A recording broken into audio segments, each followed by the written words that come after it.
Bom dia, irmãos. Bom dia. O irmão Vamos me procurou. Aí houve uma falha de comunicação da minha parte sobre. Eu havia combinado com os diáconos que a gente faria a sessão só na semana que vem, só que depois eu esqueci de comunicar com os demais irmãos. E o irmão Vamos me procurou para eu assumir então o ensino deste DVD. Então, eu resolvi, algumas semanas atrás, eu comecei um resumo dos livros históricos, né? E então hoje eu vou dar continuidade, mas antes de dar continuidade, eu gostaria de fazer uma pequena competição aqui, algumas perguntas bíblicas. Como é que nós vamos fazer? 1, 2, 3, 1, 2, 3, 4. Bom. O Pedro está chegando aí? Certo. Então, vamos fazer uma divisão aqui. Tassiana, não, mas eu vou ter falta aqui desse lado, porque é seminarista. É só retirar nós duas de som. Não pode ser assim, não. Irmã Tânia veio aqui para esse lado, só para a gente ter uma coisa a mais. Aí o irmão Pedro também, quando ele chega aqui desse lado, e o Francisco está aqui desse lado. Aí nós vamos fazer umas perguntas bíblicas com relação aos livros históricos, né, para testar. Eu fiz isso antes, né? Aí essa quiz que eu fiz me alertou, rapaz, nosso conhecimento dos livros históricos é muito pequeno, né? É muito pequeno. Então nós vamos fazer de novo outras perguntas para testar aqui nosso conhecimento aos livros históricos. Primeira pergunta, vamos para esse lado aqui, certo? Quem foi o rei que construiu um túnel debaixo da cidade de Jerusalém? O rei que construiu um túnel debaixo da cidade de Jerusalém. Uma letra aí. Uma letra. Como? Uma dica? Uma letra. Eu vou dar uma dica. Ele foi um dos reis bons. Foi um dos reis bons de Judá. E teve reis ruins e reis bons, né? Judá. Israel só teve reis ruins. Mas. A grama não é Judá. Tá certo. Você vai ter que Certo. Eu vou colocar para o outro lado, então. O rei que construiu tudo debaixo de Jerusalém. Ezequiel foi o profeta.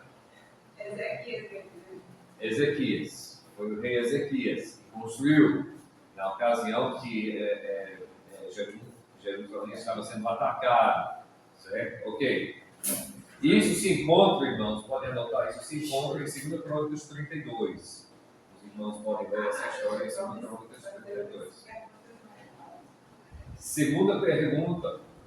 Assim, só deixa eu dizer. Essa história do túnel é interessante, porque pode passar os slides rapidinho. Esse túnel nós encontramos. Existe hoje, você pode entrar nesse túnel. Aqui é mais ou menos o percurso do túnel, certo? É aquela parte azul, né? E se você passar em frente, passar mais em frente aí um pouco, aí é uma foto dentro do túnel. Aí, passa mais um pouco, e ali é uma escrita que foi encontrada. Agora, essa escrita foi encontrada quando os turcos tomaram controle, então, de Israel, da Terra Santa. Aí os turcos, então, pegaram esse escrito e levaram para Istambul. E está lá até hoje, em Istambul. Os israelitas doidos para que fosse devolvido, né? Mas está lá em Istambul hoje. E essa escrito, ó, está reconhecendo alguma coisa aí, irmão Vamos? Essa é o hebraico antigo, que é bem diferente do que o hebraico, as letras de hoje, né? Mas essa escrita bate com o que nós encontramos em 2 Crônicas 32, certo? Então, é basicamente uma citação. Ou seja, como 2 Crônicas foi escrito depois dos eventos, isso aí é uma... 2 Crônicas pegou esse texto para usar, sabe? É muito interessante isso. Ok, essa foi só a primeira pergunta. Segunda pergunta, então, desse lado aqui. Uma princesa de Fenícia que se tornou rainha em Israel. O nome da mulher? Nome da mulher. Uma princesa de Fenícia, filha de um rei de Fenícia, que se tornou rainha em Israel. É Jezabel. Jezabel. Ah, já sabia. Eu estou pensando assim. É. Eu nem sabia. Pois é. Lá de cá, de novo. Não, é 1-0. Lá de cá. Essa rainha Jezabel, ela tinha uma neta. E essa neta reinou em Jerusalém. Se casou com um dos reis de Israel. E reinou em Jerusalém. Ela era muito má. Atalia. Muito bem. Atalia. Ufa. Então é 1-1. Empate. Porque são as duas mulheres mais perversas. Pois é. Não, tem nada. Aqui do lado. Voltando para o tempo do rei Ezequias. Ezequias, ele mandou destruir um item que Deus havia mandado construir. O Pentateuco. Aqui. Deus mandou construir, fazer um item, ó, um artefato. A serpente de bronze. Por que Ezequias ia mandar as pessoas destruírem essa coisa que Deus havia feito construir? Por quê? Idolatria. Idolatria. Isso é uma lição muito grande para nós. Coisas boas, até coisas dadas por Deus, podem virar ídolos. Né? E foi tanto que Ezequias não pode destruir. Sim. Falar nessa questão de coisas boas que podem se tornar idolatria. Estava voltando com um costume que chegou com G12 e tinha dado uma desaparecida e está retornando. E alguns famosos que estão supostamente se convertendo, aí alguns, antes de inaugurar a casa, estão fazendo alguns buracos ao redor, em lugares estratégicos da sua casa, e aí enterrando algumas bíblias, aí depois uma espécie como se fosse um amuleto sagrado, enterrando a Bíblia, entendeu? Como se aquilo fosse proteger alguma coisa que acaba sendo uma certa idolatria da Bíblia, se é que vocês me entendem. Do livro físico. Do físico, Em vez de do que é produzido na gráfica, entendeu? Não do que Deus fala, da revelação bíblica. entender o que tem dentro. Entendeu? Estão enterrando e aí estão expondo isso no YouTube, está uma febre, está ressurgindo novamente com essa ideia aí da Igreja da Lagoinha, do André Valadão, que está fazendo um estrago aí. Foi só o pai dele sair e ele assumiu e começou a fazer um estrago aí. Enterrar uma Bíblia para dar boa sorte. Isso aí é uma coisa bastante bem católica, na verdade, para aquelas pessoas que... pois é, nem os Eu católicos. nunca nem vi católico fazendo isso. Pelo menos o católico, ele coloca a Bíblia aberta, dá uma passagem lá, quem quiser chegar lá pode ler. Isso aí pelo menos está aberto, dá para ler a palavra e enterrar não dá nem para ler. Isso é uma coisa pagã mesmo. Eu acho que é uma mistura de feitiçaria com gospel, alguma coisa. Interessante. Ok. Quinta pergunta. É desse lado aqui, né? Pronto. No livro de Esther, Mordecai era de qual tribo de Israel? Mordecai era de qual tribo de Israel? Livro de Esther. Isso tem uma importância, vou dizer por quê, já. Não.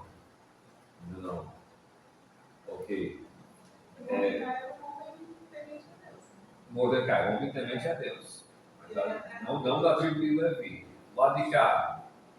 Alguém quer? Pode chutar. Não. Não. Vai citando que vai chegar. Falta o nome. Não, Mordecai era da tribo de Benjamim. Por que isso é importante? Porque Mordecai da tribo de Benjamim, quem é uma figura muito importante no Antigo Testamento que é da tribo de Benjamim? Da tribo de judaica. Mas antes de Davi era quem? Saul. E Saul era de que tribo? Benjamim. E Saul teve um momento em que ele guerreou contra uma nação e Deus disse para ele destruir essa nação e principalmente matar o rei dessa nação. E o rei e Saul não fez. E essa nação era os Amalequitas e o nome do rei era Agag. E no livro de Esther, então, que acontece muito depois, nós temos já o povo disperso, o povo no cativeiro, e nós temos Mordecai, da tribo de Benjamim, e o grande antagonista da história é um sujeito chamado Amã, e Amã é descendente de quem? De Agag. Ou seja, Amã é Amalequita. Então, é muito interessante, muito importante a gente compreender o que está acontecendo no livro de Esther. Nós temos esse antigo, como se fosse rivalidade, Saul e Agag, mas ainda mais nós temos o que? Uma pessoa da tribo de Benjamim, tipo como se fosse redimindo a tribo, o nome da tribo, porque nesse caso Agag ou Mordecai obedece a Deus. E Amã, descendente de Agag, é destruído. Né? Então é Deus fechando um ciclo ali.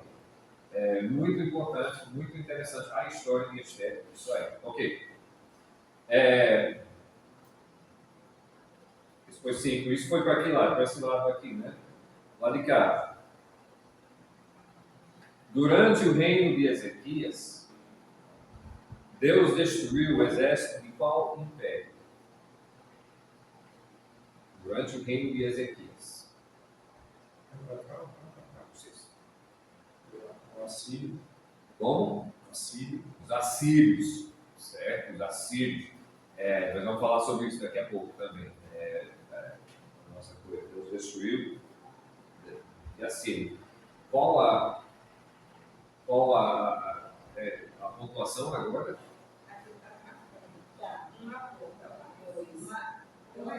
Eu acho que porque nós fizemos 6 agora, então eu acho que é 4-2. Que horas são 10? Ok, vamos lá. Qual foi o sinal que Deus deu para Ezequias? Aqui, que o rei Ezequias, que ele seria curado de sua doença. Deus deu um sinal para o rei Ezequias, dizendo que você vai ser curado de sua doença. Deus, na verdade, deu várias opções e Ezequias escolheu esse sinal para que ele seja curado de sua doença.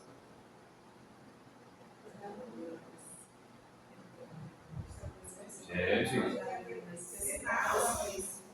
realmente nós precisamos trabalhar nos livros históricos. Aqui desse lado. Isso, mas qual seria? Não sei se foi em relação ao sol que retrocedeu. O sol retrocedeu. Esse lado aqui. Golias era de qual cidade? Golias gigante que Davi lutou. Era de qual cidade? Golias de? Golias 1. Golias, pode falar aqui. Ele era da Filisteu. Ele é filisteu, mas ele era de qual cidade? Esse lado aqui, sabe? Era. Gate. Era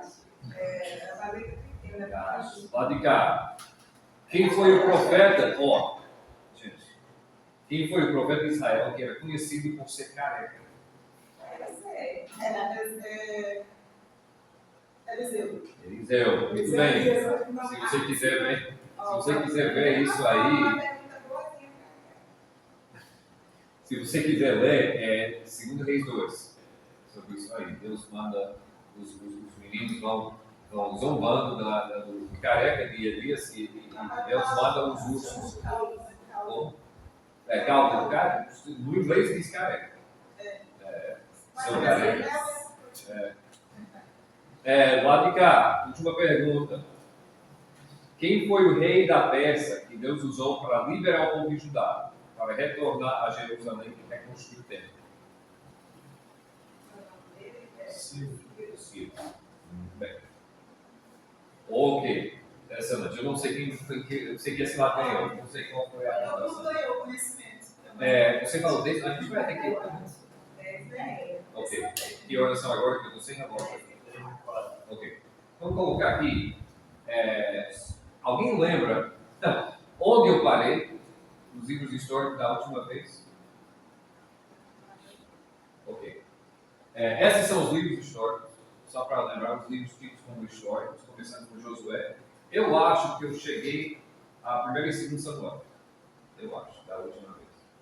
Nós vamos começar em 1 e 2 Samuel. Aí depois pegar para frente. Por que estudar os livros históricos? Pode passar mais um slide aí. Primeiro, eu falei isso antes, mas nós vamos revisar porque é importante. Por que é importante a gente saber dessas coisas? Questões assim, eu fico um pouco triste quando eu faço essas questões e ninguém sabe responder, algumas, porque são coisas básicas. E são eventos muito interessantes que acontecem desses livros, e isso me demonstra que a nossa igreja, de certa forma, não sabe, né? E não está inteirado na palavra de Deus o suficiente para saber destas coisas, certo? Então é muito importante a gente saber disso. Por quê? Porque os livros são inspirados por Deus. Então, a gente vê em 2 Timóteo 3, 16 e 17, quando Paulo escreve isso, ele está escrevendo principalmente sobre o Antigo Testamento.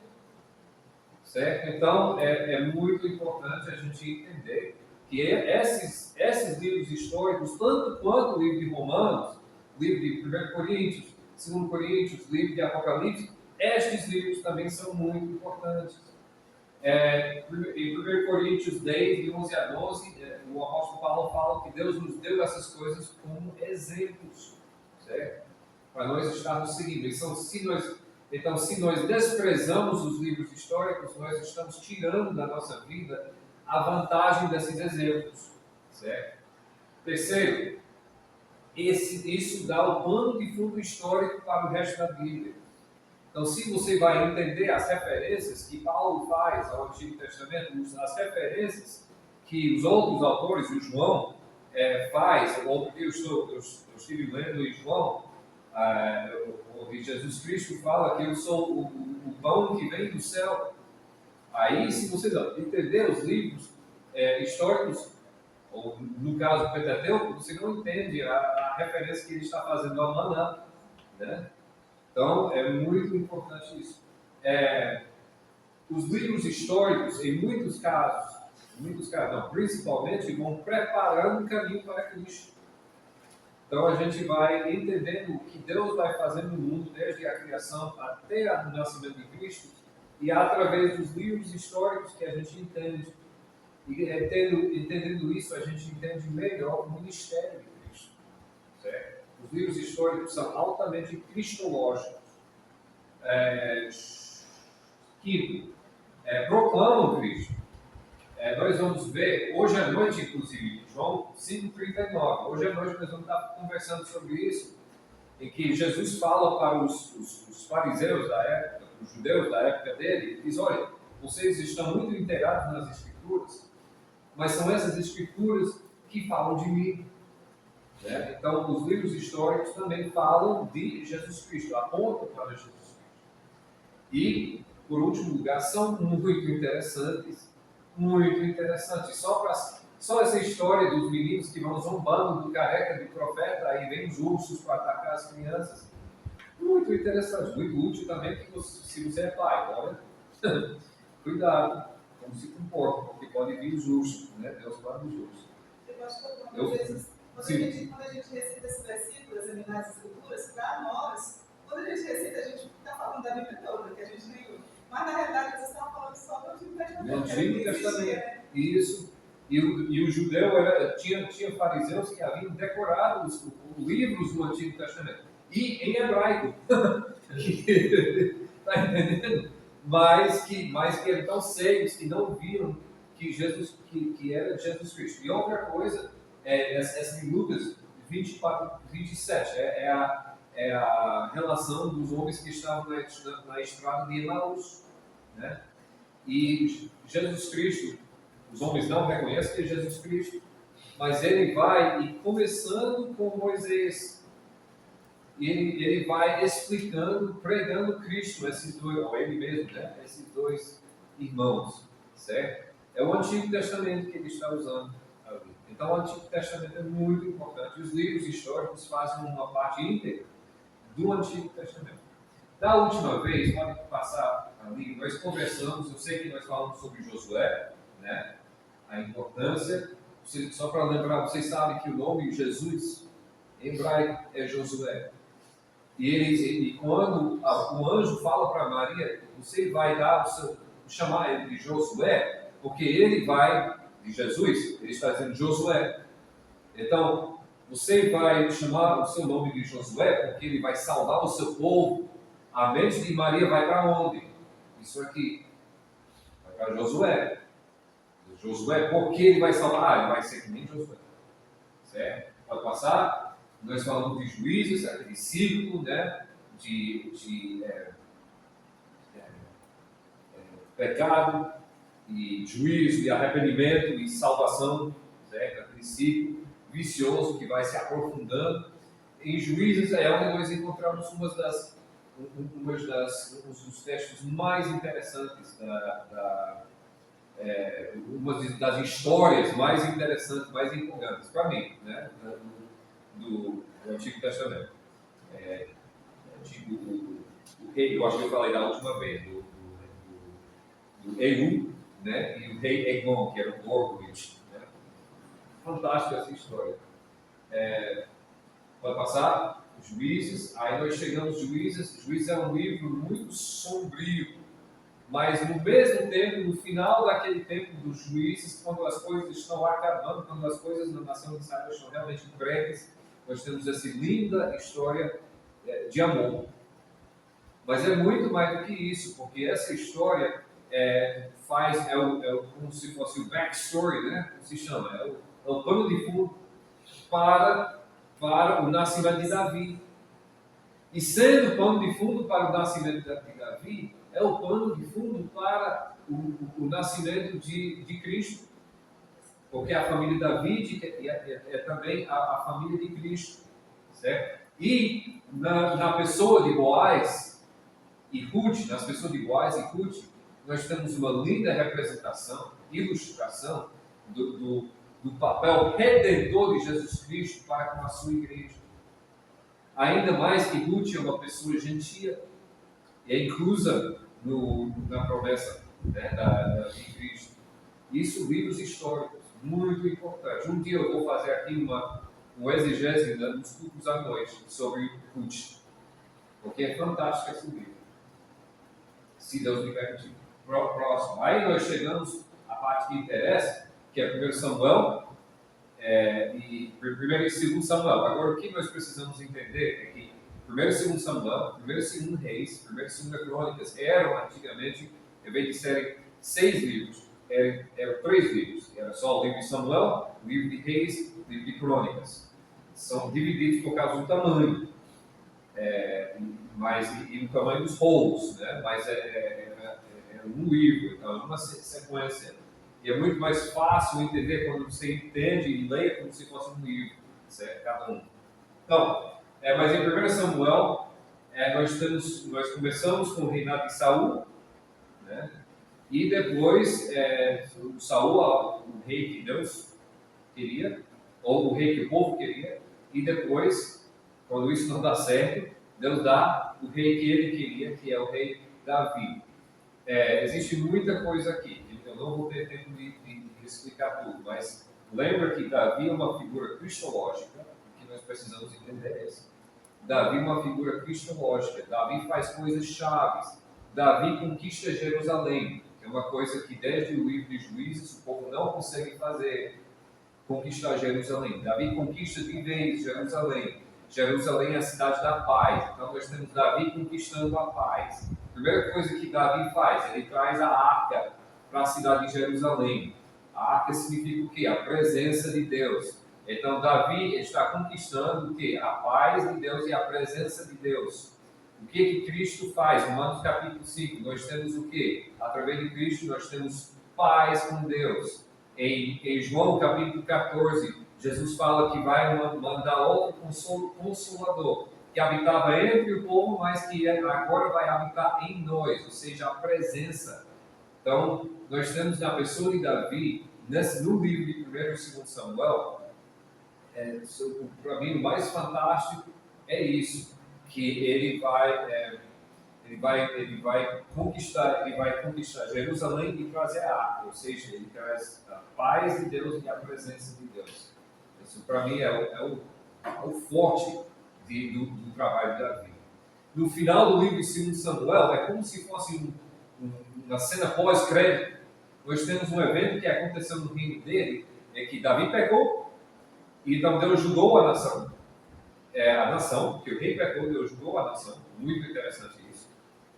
Tipo, Adão pecou, né? E a humanidade é julgada. Mas aí, Deus, Davi reconhecendo, ele vai e compra um terreno. E nesse terreno ele faz um altar. E quase se colocando no meio entre o juízo de Deus e o povo, né?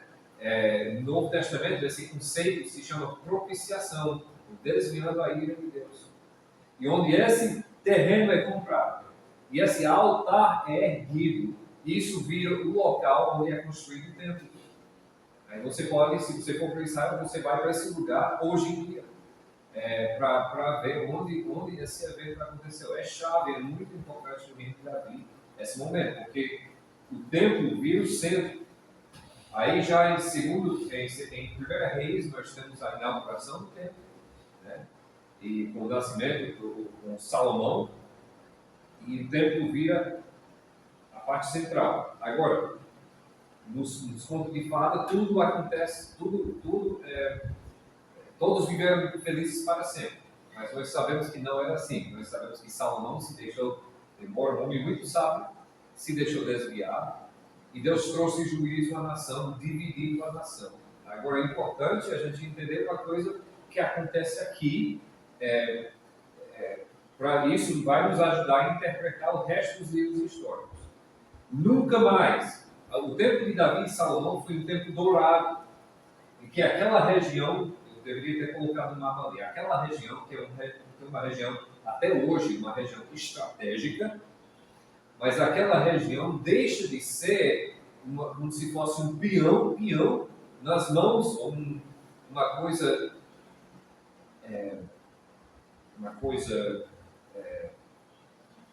disputada entre os impérios enormes ao redor, e vira um reino próprio como Deus queria. Porque no tempo de Davi e no tempo de Salomão, as nações ao redor prestaram tributo a Israel.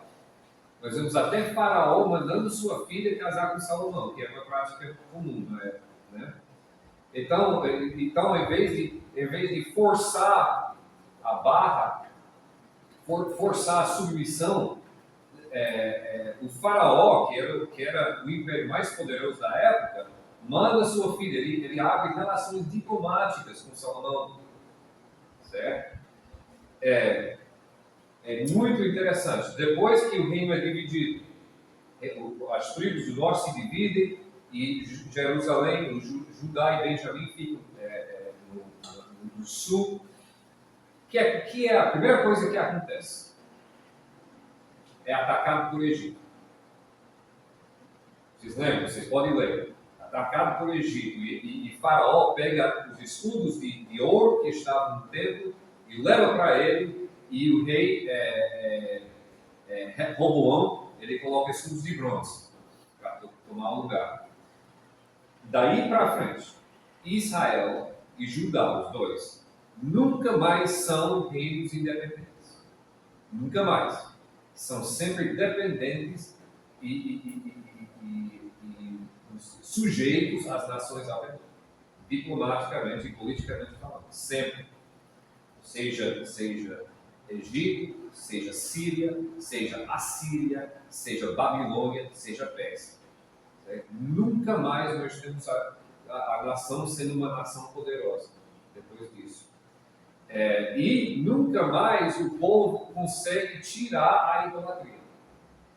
Nunca mais. As duas nações, assim, na nação de Judá, no sul, existem alguns reis bons que tiram, mas esses reavivamentos são de cima para baixo. Vem por ordens do rei, não vem do coração do povo. Às vezes o povo se arrepende, né? Mas no seu coração ainda existe essa rebeldia. E morre o rei bom, volta a idolatria. Uma força. No reino do norte, nunca morre a idolatria. Nunca tem um rei bom que vai acabar. O mais próximo que você tem é Jeú. E Jeú é usado para tirar o culto de Baal. Ele tira um ídolo. Mas ele não tira os ídolos principais, que são aqueles que o Jeroboão, o primeiro rei do reino dividido, coloca no norte e sul do país para desviar o povo de Jerusalém. Certo? Ele nunca tira essas. Então, e você vê, a gente nota quando acontece que os dois países estão cada vez, os dois lados, né, norte e sul, estão cada vez mais enfraquecidos, até o ponto dos dois acabarem. Nós temos, por exemplo, o relato de Jeú. Jeú é um rei poderoso, conhecido por sua força, mas nós temos uma coisa descoberta em Nínive, uma escultura descoberta em Nínive que mostra o rei Jeú, está lá o nome dele, o rei Jeú se dobrando diante do rei de Assíria, né, pagando tributo ao rei da Assíria. Né. Nós lemos o texto aqui quando Jerusalém é salvo, tá? Uma pergunta aqui, quando Jerusalém é salvo por Deus, mas vocês entendem que foi só Jerusalém que foi salvo, porque a Síria já havia atacado as cidades maiores de Judá, e nós temos relatos extra-bíblicos de como a Síria tinha destruído e matado de uma forma cruel os cidadãos de Laquis, que era outra cidade de Jerusalém. E nós temos, os assírios gostavam de desenhar suas batalhas, e nós temos o desenho dessa batalha, e nós temos pessoas sendo, como é que se, how you say in massacrado. Você pega o haste e coloca, fazer um churrasco da pessoa, sabe? É o que fizeram com Jesus, né? Que é... Só no outro sentido. De baixo para cima, não de lado para lado. Mas fazendo isso e outras coisas cruéis.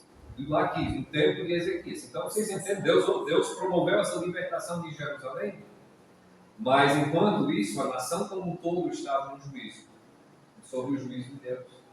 Até que os dois são levados cativeiros. Que oração?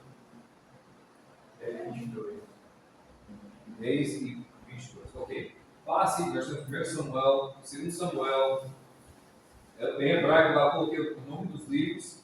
Melachim Aleph, que é primeira Reis, né? Eles usam Aleph, que é a primeira letra. Melachim, que é Reis, né?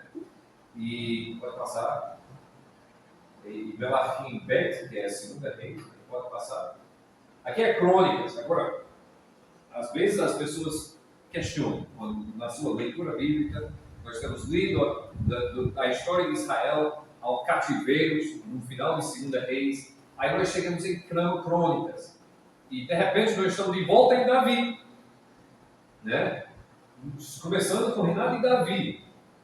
Por quê? Por que nós temos dois relatos? Alguém quer dois relatos da mesma história. Crônicas nos leva do reinado de Davi até o cativeiro. inclusive tem umas partes que são iguais. Muitas coisas, principalmente os reis, eles mostram, porque em reis que eu notei, ele só coloca as coisas boas dos reis bons. Isso, Mas em crônicas coloca também que eles fizeram coisas erradas. isso. Entendeu? Eles botam, e também até Manassés, que foi o pior rei De Judá. de Judá, lá em Reis você fala que ele fez mal. Mas já em crônicas mostra que ele também se arrepende. Certo. E isso é importante. Isso é um dos motivos das duas coisas. As diferenças. Primeiro, os livros de Reis, primeiro Reis, segundo Reis, comenta sobre o norte e sobre o sul, mas mais sobre o norte, mais sobre os reis do norte. Ele comenta sobre o sul, principalmente depois que o reino do norte é levado cativeiro pelos assírios. Aí vai focalizar mais no sul, né, no reino de Jerusalém. Focaliza nos ministérios de Elias, Eliseu, no tempo de Acabe e depois, mas é mais para o norte. Crônicas é quase exclusivamente o sul, o reino de Jerusalém, o reino de Jerusalém. Outra coisa que Tassiana falou, e isso começa com Davi, porque quando você vai ler a história de Davi, em Crônicas, você nota que certas coisas estão em falta, principalmente os seus deslizes. Não menciona, a primeira Crônicas não menciona, por exemplo, a história de Batseba. Por quê? Porque está querendo ignorar, ou querendo enterrar esse fato? Não, porque o povo de Israel tinha acesso a essa história, né? Mas está querendo enfatizar uma certa coisa. Então, nós temos a glória do rei Davi. Até esses reis maus, quando se arrependeram, é colocado lá. O que seria? Sim. Também coloca na questão quando a gente lê, eu acho que é em Reis, ou Samuel, que fala sobre quando aquelas pessoas foram segurar a arca. Isso, e morre, isso. Aí só dizem isso e a gente pensa, meu Deus, por que fizeram isso lá já em crônica? Explica. Uma explicação maior. O que ele fez, né? O que Davi fez para buscar a arca de uma maneira correta. Outra diferença importante, nós vamos chegar a porquê disso. Outra coisa importante de Reis, diferença de Reis a Crônicas, é que Reis foi escrita na sua, ou Samuel e Reis foram escritos na sua maior parte antes do cativeiro. E em alguns casos são até compilações de outros livros, de textos, para fazer uma história completa. Então foram escritas ou antes ou durante o cativeiro. Certo? Então, talvez escrito antes e compilado durante.